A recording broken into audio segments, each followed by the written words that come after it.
In this video, I will be comparing my preliminary task to my main task and explaining what I learnt from the process.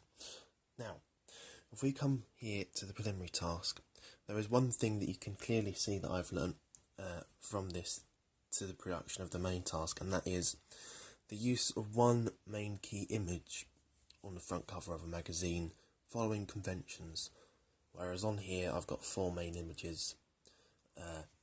But yeah, on here, one main key image to make it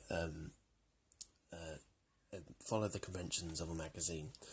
Also, here is kind of the club news, new buildings and more.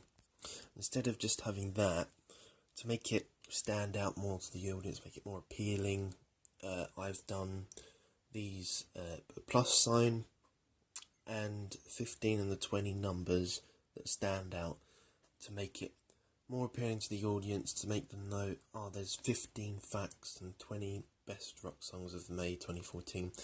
Whereas on here, it's kind of just, it's got club news, new buildings and more, or it could have been expanded and been made more appealing. Also, there's an exclusive banner at the top here and goes down to the bottom. So yeah, it's more eye-catching than the preliminary task, because there's not really much here apart from maybe the exclusive puff there. So yeah, that's the front cover of the preliminary task and main task. So now I'll go on to the contents page.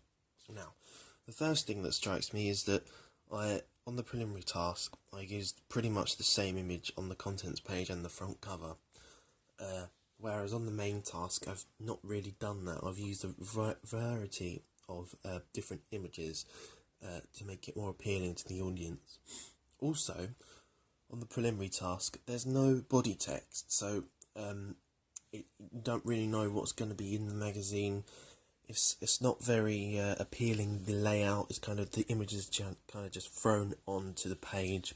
There's no regulars or features or news. It's just all thrown on there. Whereas on here, you've got it all clearly laid out. The features, news, concerts, albums, and new rising rock stars. And it also has body text that's also carefully constructed around the dead space to make it more appealing to the audience. So yeah, that's what I've learnt from the creation of the preliminary task. And yeah.